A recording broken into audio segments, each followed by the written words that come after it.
వర్తమానాన్ని వినే ప్రయత్నం మనమంతా చేద్దాం. సరేనా? ఆకలితో ఉన్నవారు ఎంతమంది, ఆసక్తితో ఉన్నవారు ఎంతమంది?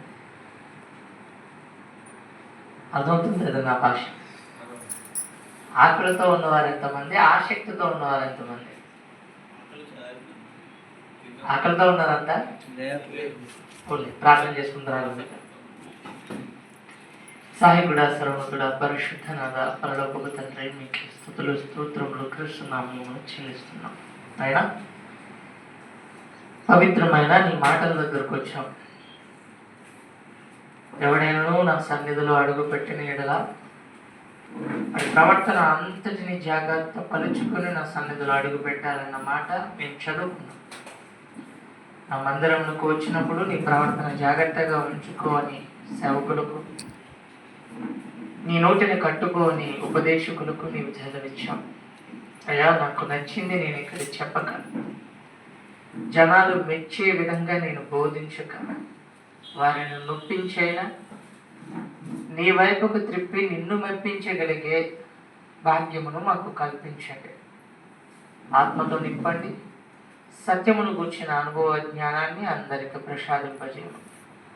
కృపావాక్యములకు మా బ్రతుకులను అప్పగించుకుంటూ ఈ సహాయ సన్నిధిని యేసుక్రీస్తునామమున ఆయన కోరుకుంటూ ఈ ప్రార్థన మనలు సమర్పిస్తున్నాం పరమ తండ్రి.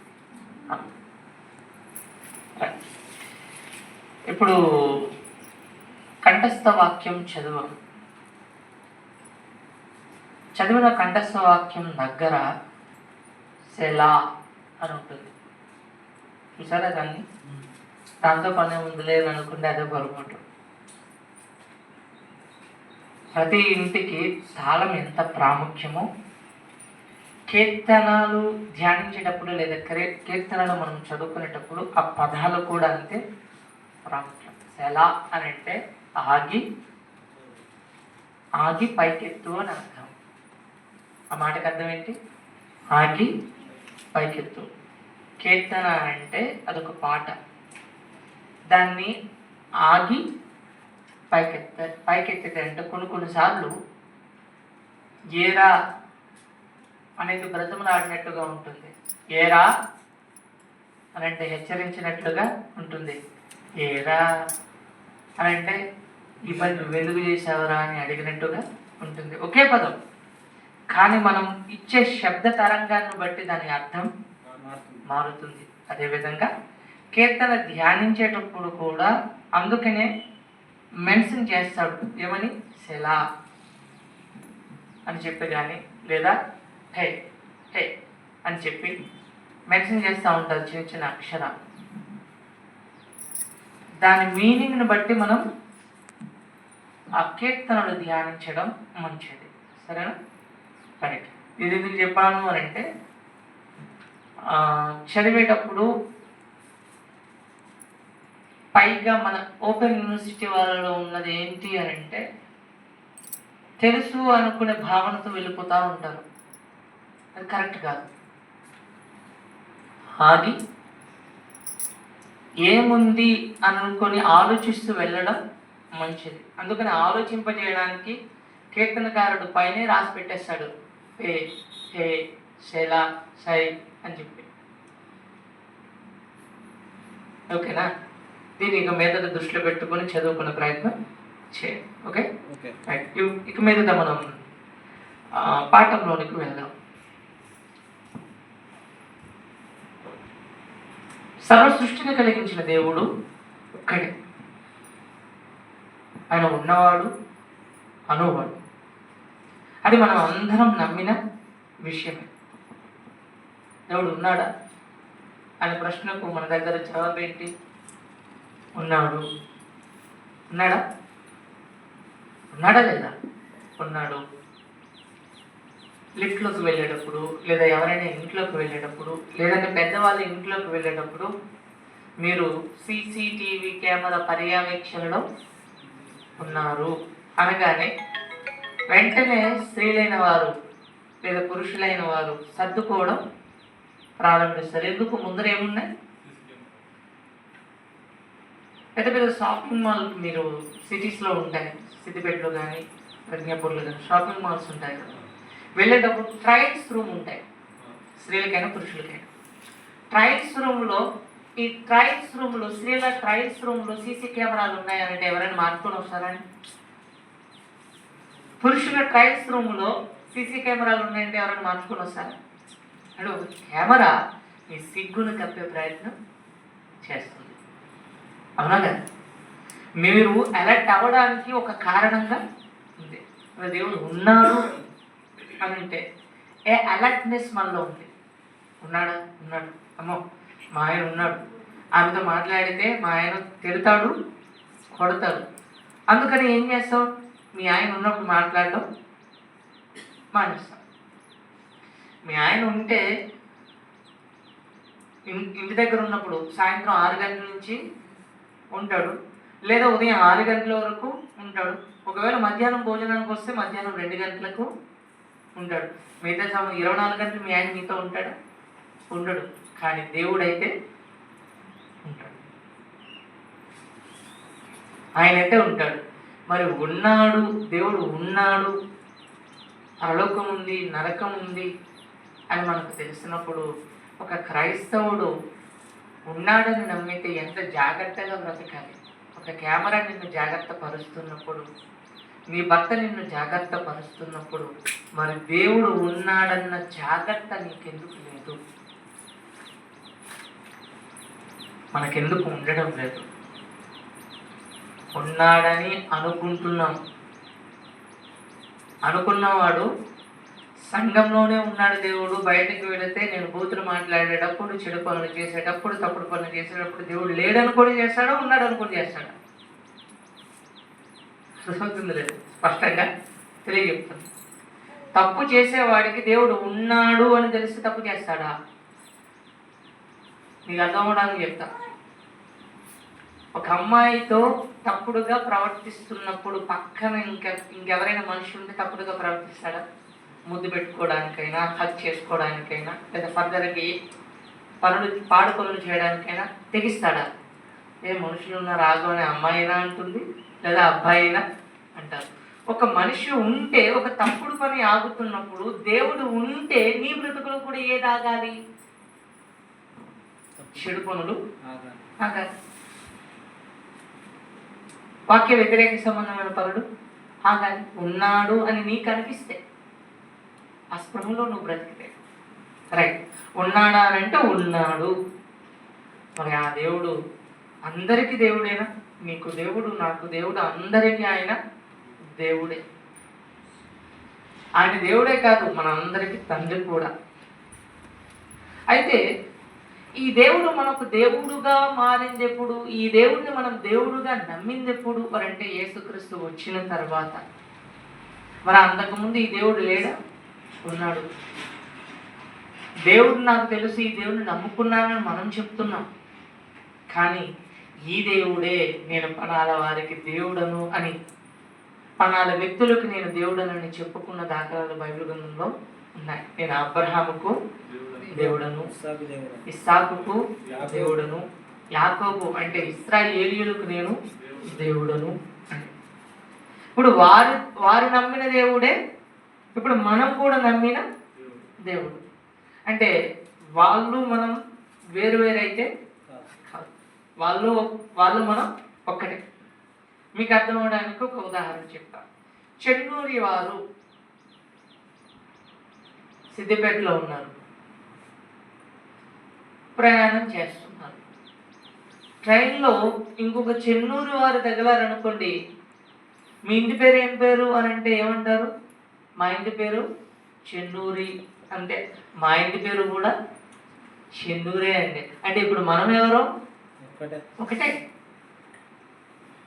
రామ్ పోగులు ఉన్నాయి, ఇక్కడ ఉన్నాయి పోగులు లేవా? ఏ ఉన్నాయి ఇక్కడ ఇంటి పేర్లు ఎక్కువగా?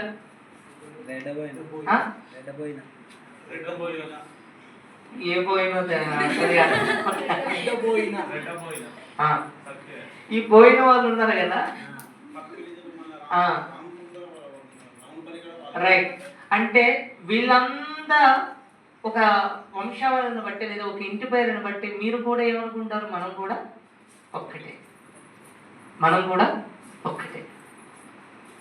ఇప్పుడు మనం నమ్మిన దేవుడు ఆ దేవుడే, వారు నమ్మిన దేవుడు ఆ దేవుడే. ఇద్దరు అన్నదమ్ములు ఉన్నారండి. ఇద్దరు అన్నదమ్ముల దగ్గర గొడవలు ఉంటాయి. గొడవలుండి వేరైపోయి ఎవరి పని వాళ్ళు చేసుకున్నప్పటికీ కూడా అన్న తమ్ముడిని తిడతాడు, తమ్ముడు అన్నను తిడతాడు. ఇద్దరు కొట్టుకున్నా ఏం కాదు. కానీ పొర్రపాటున పరాయి వాడు వచ్చి అన్నను ఒక దెబ్బ కొట్టినా లేదా అన్నను ఒక మాట అన్నా తమ్ముడు ఊరుకుంటాడా? లేదా తమ్ముడిని ఒకడు కొట్టినా, కొట్టడానికి కర్ర ఎత్తినా అన్న ఊరుకుంటాడా? అరే మాకు ఎన్ని గొడవలైనా ఉండొచ్చు, మా అన్నను కొట్టడానికి నువ్వెవడు, నా తమ్ముని కొట్టడానికి ఎవడరా నువ్వు అని చెప్పి ఇద్దరు కలబడి వాడి మీదకు వెళ్తారు. ఇశ్రాయేలుకు మనకు భేదాభిప్రాయాలు చాలానే ఉండొచ్చు, కానీ వాళ్ళు పరాయి వాళ్ళు అయితే కాదు, మన వాళ్ళు. అయితే మన వాళ్ళ మీదకు ఒకడు కొట్లాటకు వస్తున్నాడు. ఒక తమ్ముడి మీదకు కొట్లాటకు వస్తే అన్న ఊరుకుంటాడా? ఊరుకోడు. అన్న మీదకు ఇంకొకడు కొట్లాటకు వస్తే, పరాయవాడు కొట్లాటకు వస్తే తమ్ముడు ఊరుకుంటాడా? ఊరుకోడు. అలాగే మన వాళ్ళ మీద కూడా కొట్లాటకు వస్తున్నారు. ఫర్ ఎగ్జాంపుల్, ఇంకా అర్థమై మిమ్మల్ని తీసుకుని వెళ్తా, అర్థం చేయొచ్చు. మనం క్రైస్తవులుగా మారక ముందు ఎవరు మనం? క్రైస్తవులుగా మారక మునుపు మనం ఇప్పుడు ఉన్నది ఏ దేశంలో? ఇండియన్స్. మనమంతా ఎవరు? భారతీయులు. ఈ భారతదేశంలో మతపరమైన కొట్లాటలు చాలానే ఉన్నాయి, కులపరమైన కొట్లాటలు చాలానే ఉన్నాయి, ప్రాంతీయ కొట్లాటలు చాలానే. మనకి యుద్ధాలు గొడవలు మామూలుగా లేవు, చాలా ఎక్కువగా ఉన్నాయి. మొన్నటి దినాన పాకిస్తాన్ వాడు మన దేశం మీదకి వచ్చేసరికి దేశం అంతా ఒక్కటైపోయి వాడి అంతు చూద్దామని చెప్పేసి సోషల్ మీడియా రూపంగా కానీ, లేదా మాటల రూపంగా కానీ, లేదా సహాయక రూపంగా కానీ భారతీయులంతా ఏకమై పాకిస్తాన్ను మట్టు పెట్టడానికి ఒకే కంఠస్వరంతో సింధూర్ అనే ఒక శబ్దాన్ని పలికాయి. అంటే మనకు ఎన్ని గొడవలున్నా ఏం కాదు, కానీ మనవాడి మీదకు పరాయి దేశస్థుడు వస్తే మనమంతా ఊరుకునేది లేదు. మనమంతా అప్పుడు ఏకమైపోతాం. అవునా? ఇప్పుడు ఇశ్రాయేలు ఎవరు చెప్పండి? మనోళ్ళ పరాయి వాళ్ళు? మనోళ్ళే. మనవాడి మీదకు, మన భారతదేశం మీదకు పాకిస్తాన్ వచ్చినట్లుగా మన వాళ్ళైన ఇశ్రాయేల్ మీదకు ఫిలిస్తీయుడు శత్రువులు వచ్చారు. యుద్ధానికి రమ్మన్నారు, యుద్ధానికి వచ్చారు. అటువైపు ఏమో శత్రు సైన్యం ఉంది, ఇటువైపు ఏమో మన వాళ్ళు ఉన్నారు. కత్తులు, గుర్రాలు, బల్లాలు, స్థూలాలు పట్టుకొని యుద్ధానికి మన మీదకు వస్తున్నారు అవతల వాళ్ళు. మన వాళ్ళు కూడా ఏమైనా తగ్గారా? మన వాళ్ళతో ఉన్నదెవరు? దేవుడు. పైగా మనమేమనుకుంటున్నాం? మన వాళ్ళే గెలవాలని అనుకుంటున్నాం. ఎందుకు? పరాయవాడు కాదు కదా. మన భారతదేశం మీదకు పాకిస్తాన్ వస్తే మనోళ్ళు గెలవాలనుకుంటాం, పరాయవాడు గెలవాలనుకుంటాం, మనోళ్ళే గెలవాలనుకుంటాం. ఇప్పుడు మనోడి మీదకు కూడా వస్తున్నారు. ఇప్పుడు ఎవరు గెలవాలనుకుందాం? మనోడా, పరాయవాడా?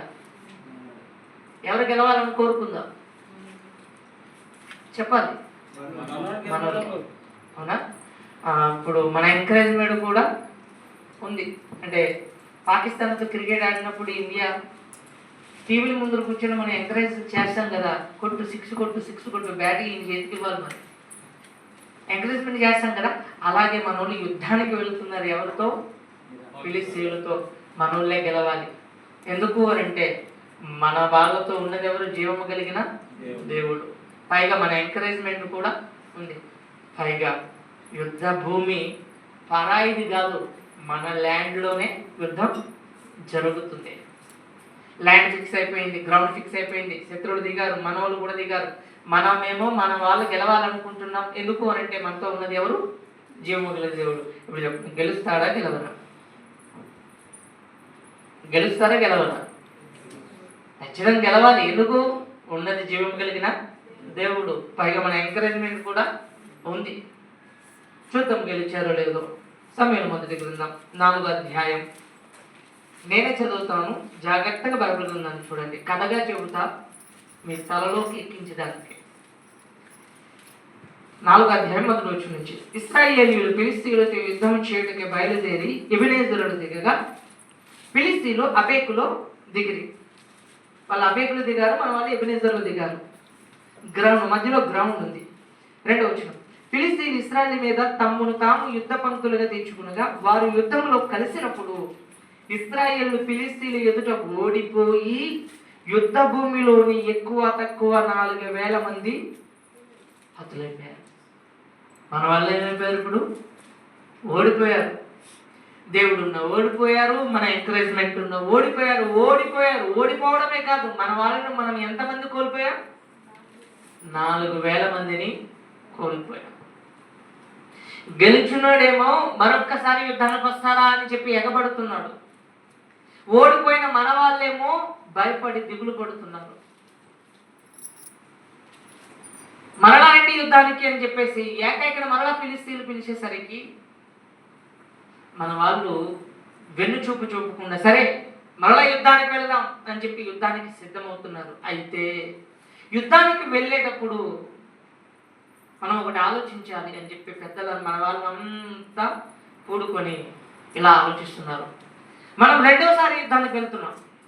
ఈ 2వసారి కూడా మనం ఓడిపోకూడదు అని అంటే అసలు మొదటిసారి ఎందుకు ఓడిపోయామో మనకు తెలియాలి.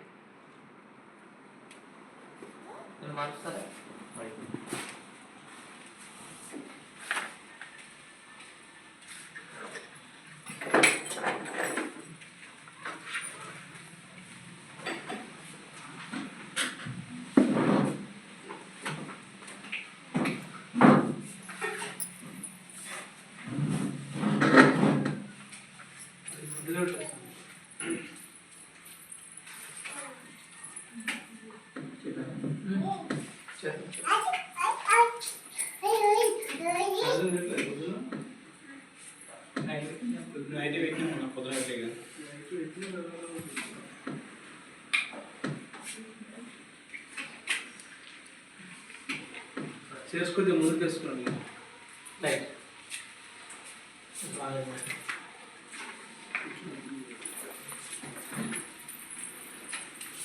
లేదంటే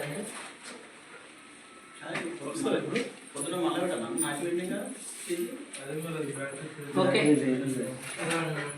నాకు పరీక్ష కాలం ఇది. ఓకేనా? సరే, జాగ్రత్తగా రండి. ఎప్పుడైతే 2వసారి కూడా మన వాళ్ళు యుద్ధంలో దిగారు, యుద్ధంలోకి దిగే ముందు ఆలోచిస్తున్నారు. ఏమన్నా తెలుసా?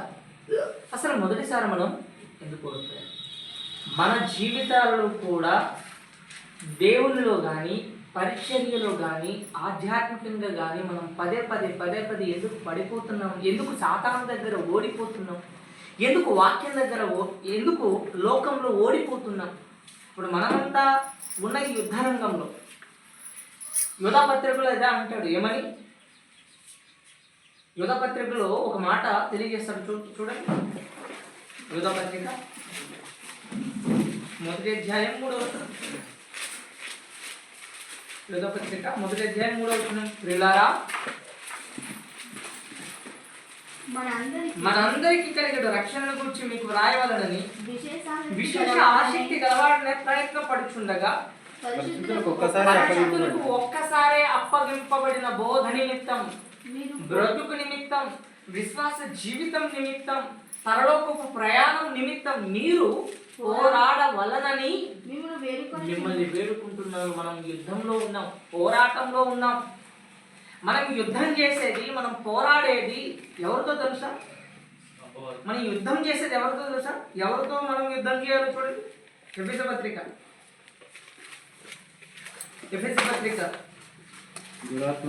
6వ అధ్యాయం.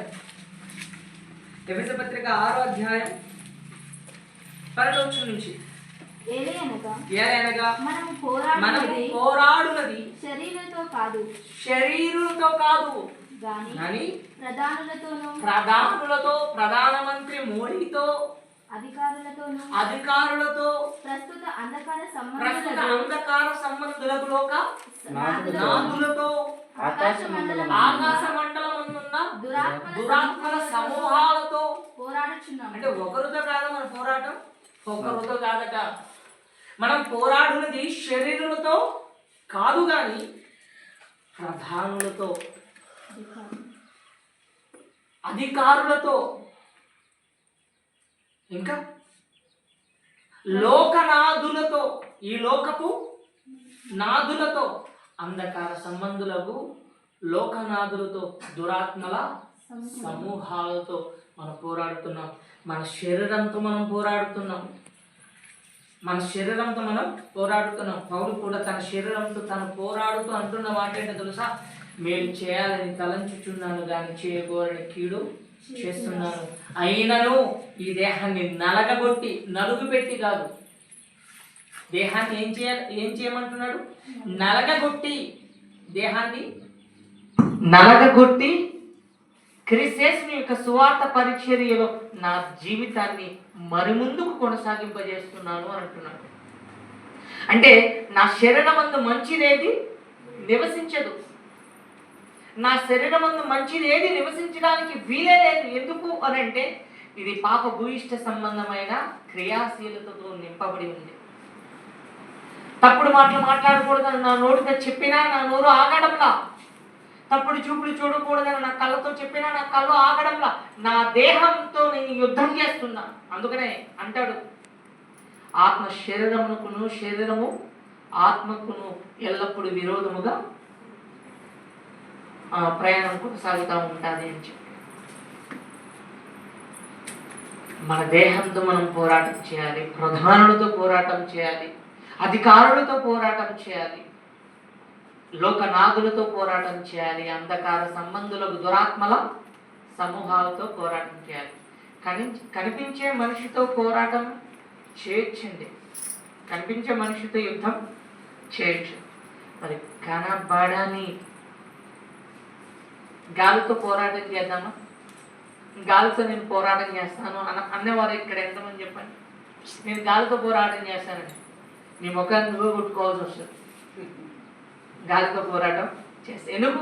కనబడదు. మరి ఆత్మ కనబడుతుందా? దురాత్మ కనబడుతుందా? కనబడదు. కనబడని దానితో మనం పోరాటం చేయాలి. మనం పోరాటంలో ఉన్నాం. ఈ పోరాటంలో మన దేహాన్ని మనం గెలవాలి అన్నా, ప్రధానులను గెలవాలి అన్నా, అధికారులను గెలవాలి అన్నా, దురాత్మల సమూహాన్ని గెలవాలి అన్నా, వీళ్ళు ఎలా గెలిచారో మనకు తెలియాలి. ఎలా గెలిచారు? మొదటిసారి ఎందుకు ఓడిపోయామో, అసలు ఓడిపోవడానికి గల కారణం ఏంటో తెలుసుకుంటున్నారు. ఒక రైతు పంట దగ్గరికి వెళ్ళేసరికి, పంట దగ్గరకు వెళుతున్నప్పుడు, ఇదిగో మొదటి పంట వేశాను, చేతికి రాలేదు, అసలు ఈ పంట నష్టపోయింది ఎందుకు అని చెప్పి రెండోసారి పంట వేసే ముందు ఆలోచించడా? ఖచ్చితంగా ఆలోచిస్తాడు. మొదటిసారి పంట వేసాను కదా, ఎందుకు నష్టపోయాను అని చెప్పి ఆలోచిస్తాడు. ఆలోచించాలి కూడా. మరి ఎందుకు నష్టపోయాను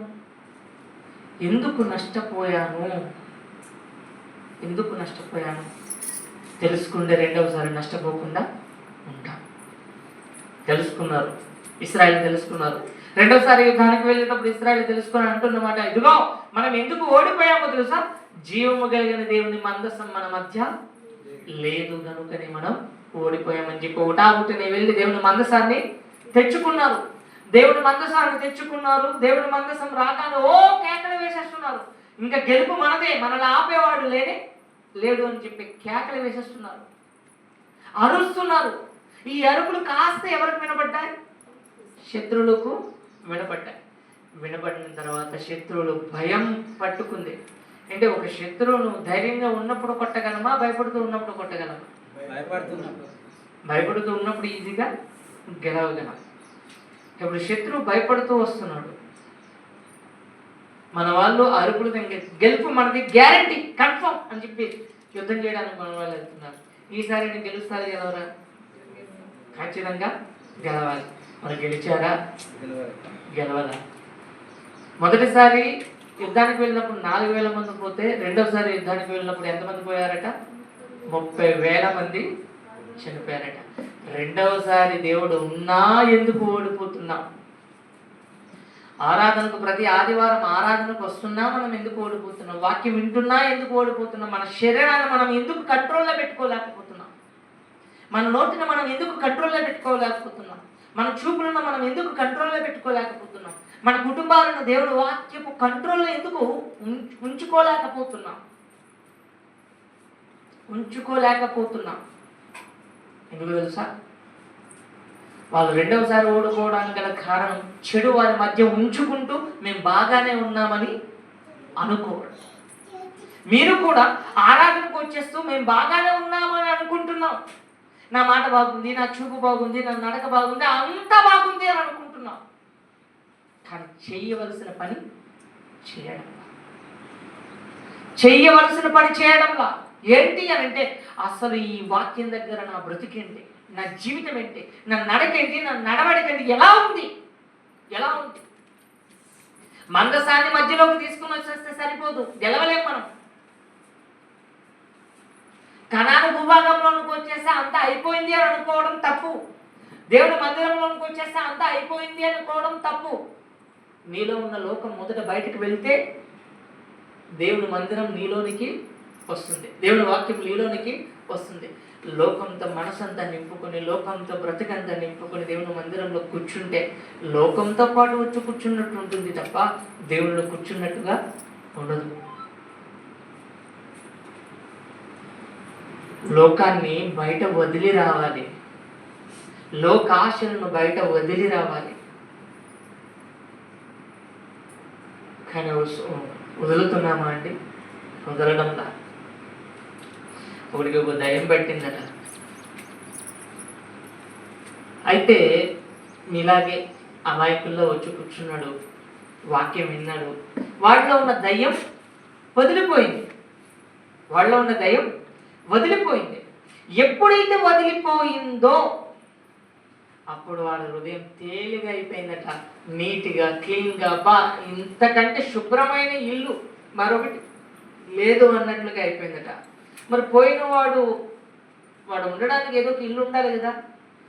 అలా తాను ఉండడానికి ఇంటిని వెతుక్కున్నాడట, ప్రపంచాన్ని చుట్టూ వచ్చేసాడట. ఏ ఇల్లు ఖాళీ లేదు.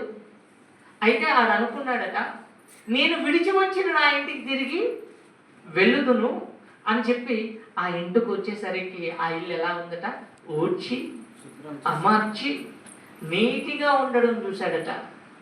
లోకంలో ఏ ఇల్లు ఖాళీ లేక తిరిగి తాను వదిలి వచ్చిన తన ఇంటికి వచ్చేసరికి వీడు వచ్చేసరికి ఆ ఇల్లు వాక్యము చేత శుభ్రపరచబడి, శుద్ధీకరించబడి, మంచిగా మారేసరికి చూశాడట లోనికి వచ్చి, బాగుంది, ఇల్లు బాగుంది అని చెప్పి. నేను ఒక 10 రోజులు బయటికి వెళితేనే ఇల్లు ఇంత పరిశుభ్రంగా అయిపోయిందే, ఇంకొకసారి నేను ఈ ఇంటిని వదిలి వెళ్ళకుండా ఉండాలి అని అంటే నాకంటే చెడ్డమైన మరి 7 దయ్యాలను వెంట పెట్టుకొని వచ్చిందట.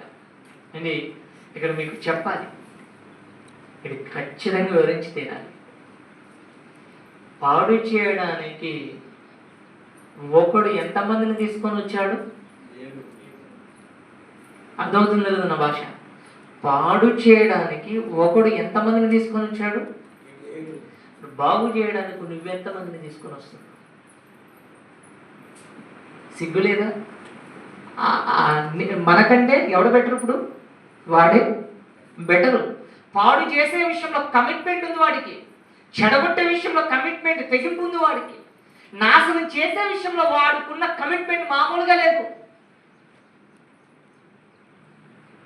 నిన్ను పాడు చేయడానికి 7 వెంట పెట్టుకొని వస్తున్నాడు. మరి నువ్వు బాగు చేయడానికి ఒక 4 వెంట పెట్టుకొని రాలేవా? కానీ మనం ఏమనుకుంటున్నాం తెలుసా? నేను బాగున్నాను.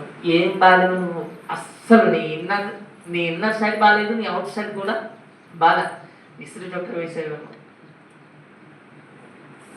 ఏం బాలేదు అని చెప్పడానికి ఒక ప్రగాఢమైన ఒక విషయాన్ని నేను మీకు తెలియజేస్తాను. మీరెంత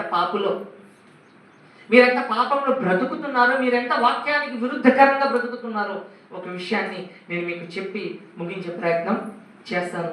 కొరింథీయులకు రాసిన మొదటి పత్రిక ప్రభు బల్ల, నెక్స్ట్ ప్రభు బల్లే కదా, నెక్స్ట్ ప్రభు బల్లే కదా, రైట్.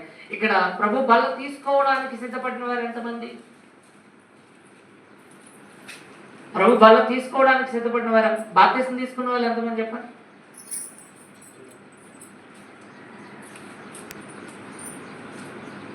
ప్రతి రైతుకు, రైతు భార్యకు 20,000 రూపాయలు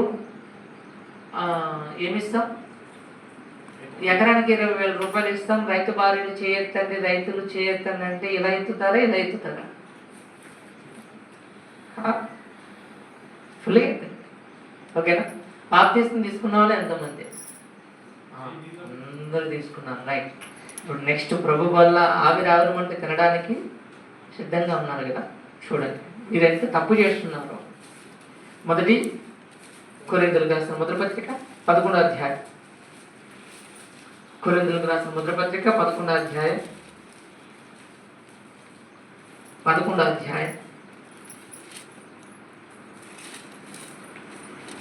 కొరింథీయులకు రాసిన మొదటి పత్రిక 11వ అధ్యాయం 23వ వచనం చదువుదాం. నేను మీకు అప్పగించిన దానిని ప్రభు వలన పొంది తిని, ప్రభు అయిన యేసు తాను అప్పగింపబడిన ఆ రాత్రి ఒక రొట్టెను ఎత్తిపెట్టుకుని ఇది కృతజ్ఞతాస్తుతులు చెల్లించి దానిని విరిచి, ఇది మీ కొరకైన నా శరీరం, నన్ను జ్ఞాపకం చేసుకున్నట్టు దీనిని చేయండి. రొట్టెను తీసుకునేవాడు దేన్ని జ్ఞాపకం చేసుకోమంటున్నాడు? దేన్ని జ్ఞాపకం చేసుకుని? నన్ను నన్ను నన్ను ఆయన జ్ఞాపకం చేసుకోవడం అంటే,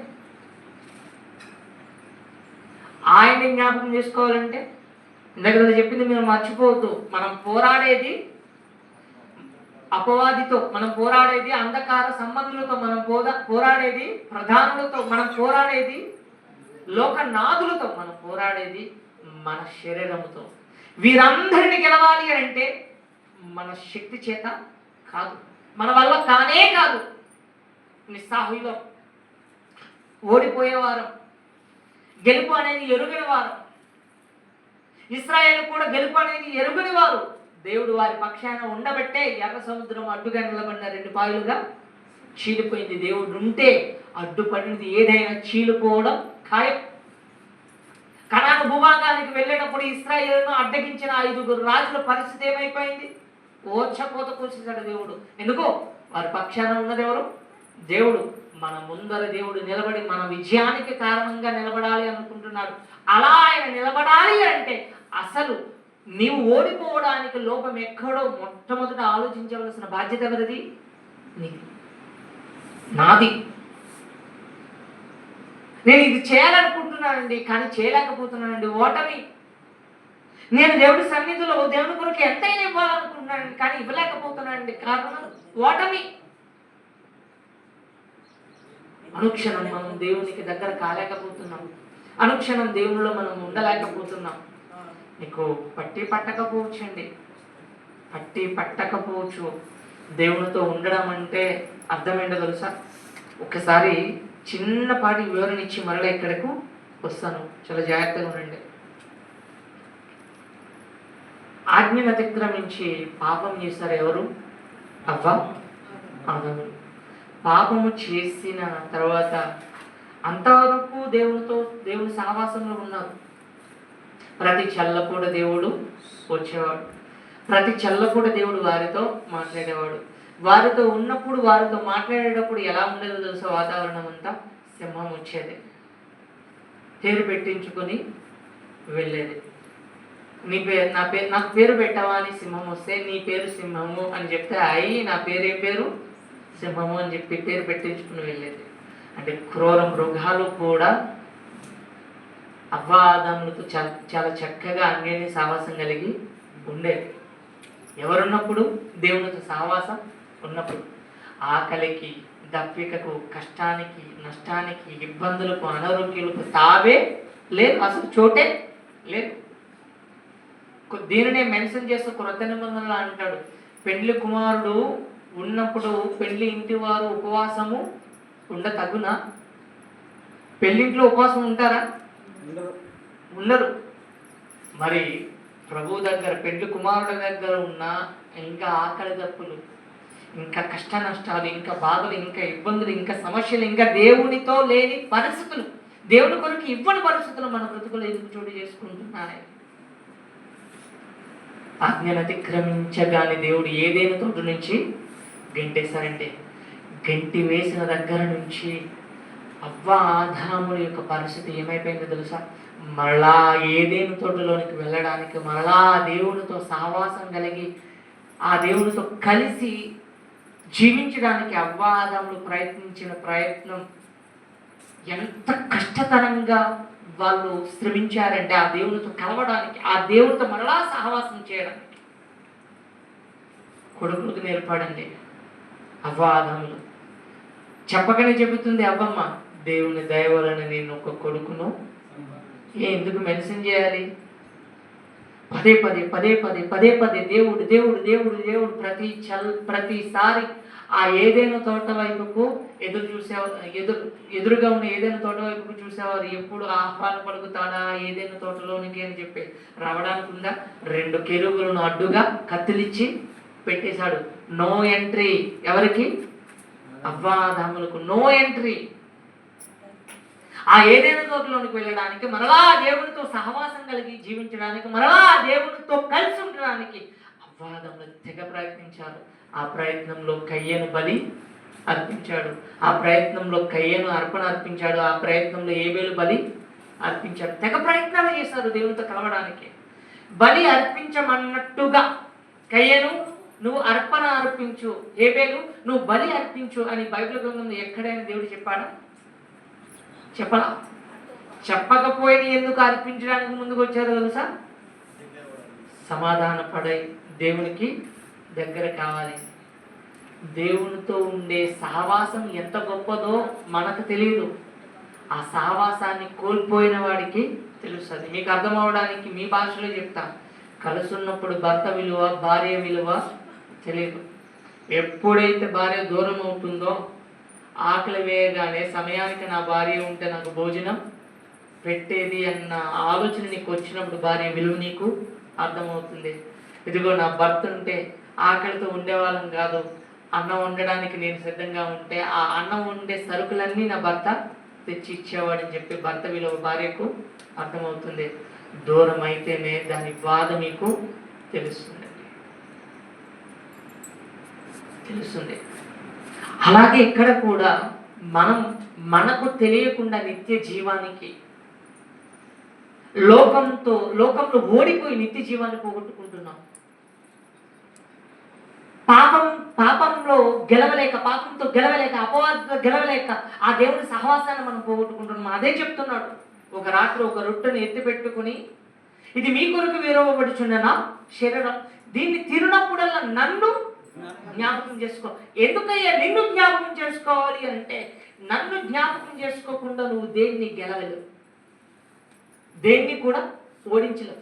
ఓడించాలి అంటే చావును ఓడించిన నన్ను నువ్వు ధరించుకోవాలి. మరణం అంటే మనందరికీ భయం. నాకు చావు అంటే భయం లేదండి అని అన్న వాళ్ళు ఎవరైనా ఉన్నారు అక్కడ? యేసుక్రీస్తు నందు ఉన్న వారికి ఏ శిక్షా విధి లేదు. మరణమును చులకన చేసి పడేశాడు. ఇప్పుడు చావు మనల్ని చూసి భయపడాలి తప్ప చావుకు మనం భయపడం. ఎందుకు అనంటే మనలో ఉన్నవాడు ఆ చావును కూడా జయించినవాడు, ఆ చావును కూడా త్రొక్కేసిన వాడు మనలో ఉన్నవాడు. ఇప్పుడు మరణము కంటే శత్రువు మరొకటి లేదు. ఆ శత్రువును ఎవరి ద్వారా జయించాం? యేసుక్రీస్తు ద్వారా. అంటే ఆయన ఉంటే దేన్నైనా గెలవగలమా? గెలవగలం. ఆయన ఉంటే దేన్నైనా గెలవగలం. మరి ఎక్కడుంటే ఆయన దేన్నైనా గెలవగలం? చేతిలో ఉండే ఆయన ఎవరు? ఆ వాక్యమే శరీరధారి కృపాసత్య సంపూర్ణంగా మన మధ్య నివసించింది. ఆయనే వాక్యం. అవునా? మరి వాక్యం చేతిలో ఉండే గెలుస్తామా, బ్రతుకులో ఉండే గెలుస్తామా? మీ అడుగు జాడల్లో ఉంటే గెలుస్తామా?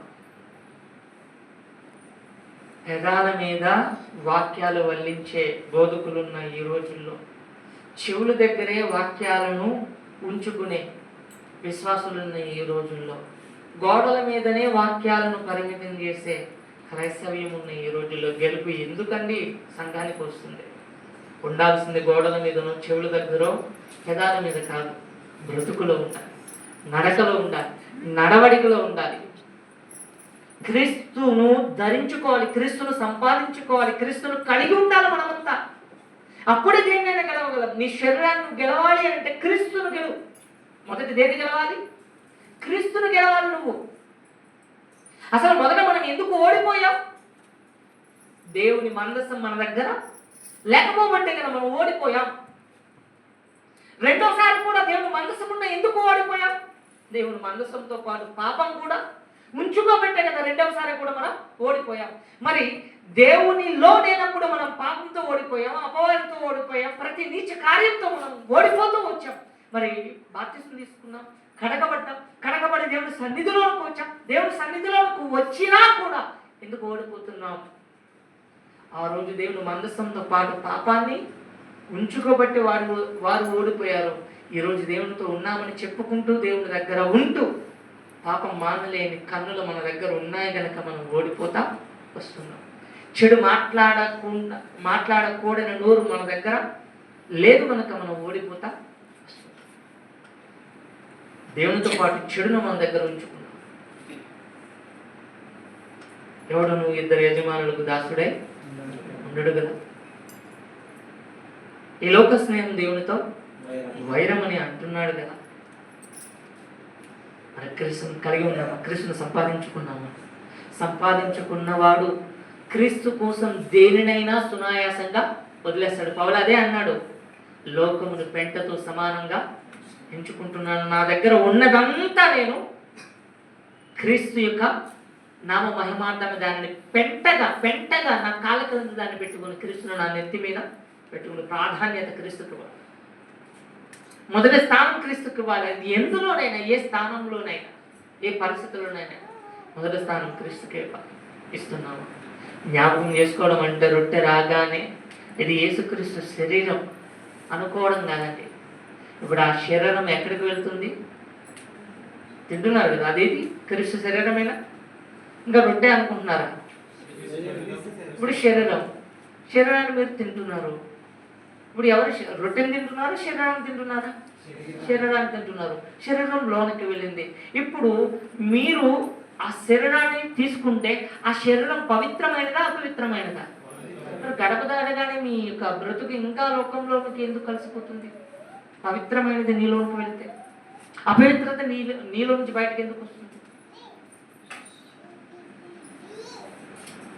అపవిత్రత నీలో నుంచి బయటకు ఎందుకు వస్తుంది? జ్ఞాపకం చేసుకోమంటే అర్థం ఏంటో తెలుసా? నా నడక, నా పడక, నా మాట, నా ఆలోచన, లోకంలో నా బ్రతుకు ఎలా ఉందో అలాగే మీ బ్రతుకు కూడా ఉండాలి. తండ్రి చిత్తాన్ని జరిగించడానికి నేను వచ్చాను. నా శరీరాన్ని తిన్నవాడు కూడా తండ్రి చిత్తాన్ని జరిగించాడు. నా ప్రాణాలను నేను ఎంత మాత్రం ప్రేమైనదిగా ఎంచుకోలేదు. నా శరీరాన్ని తిన్నవాడు కూడా తన ప్రాణాన్ని ఎంత మాత్రం ప్రేమైనదిగా ఎంచుకోకూడదు. నేను మీ నిమిత్తం నా ప్రాణం పెడుతున్నాను.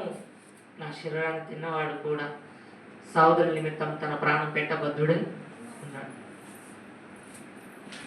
నేను మీ కొరకు భూమి మీద ప్రార్థనలతోను యాచనలతోను భయభక్తులను కలిగి ఉన్నందున నేను అంగీకరింపబడ్డాను. మీ కొరకు మీరు కూడా నా శరీరాన్ని తిన్నారు. దేవుని దగ్గర అంగీకరింపబడాలి అంటే కష్టమైన, నష్టమైన, బాధ అయినా, ఏదైనా, ఏ సమస్య అయినా దేవుని విడిచిపెట్టకుండా దేవుని చిత్తాన్ని జరిగించే విషయంలో మీరు ముందుకు సాగాలి. అది మొదట చెప్పేది. ఇది జరిగించకుండా ఒకవేళ రొట్టెను లేదా రొట్టెకు సాదృశ్యమైన శరీరాన్ని మీరు తిన్నా, ఇంకా రెండవది చెప్తున్నాడు. ఆయన ఒక రాత్రి ఒక పాత్రను ఎత్తి పెట్టుకొని, ఇది మీ కొరకు చిందింపబడుతున్న నా నిబంధన రక్తం, దీనిలోనిది త్రాగినప్పుడల్లా ప్రభు వచ్చు వరకు ఆయన మరణ సమాధి పునరుద్ధానము ప్రచురింపబద్ధులై ఉన్నారు. ఎవరైనాను ప్రభు యొక్క రొట్టెను కానీ, ప్రభు యొక్క శరీరాన్ని కానీ, ప్రభు యొక్క రక్తాన్ని కానీ అయోగ్యముగా తిన్న ఎడల, త్రాగిన ఎడల వాడు రక్తాపరాధి అయిపోతాడు. ద్రాక్షరసం త్రాగుదాం. రక్తం దేహమునకు ప్రాణం. ఉందా బైబిల్లో?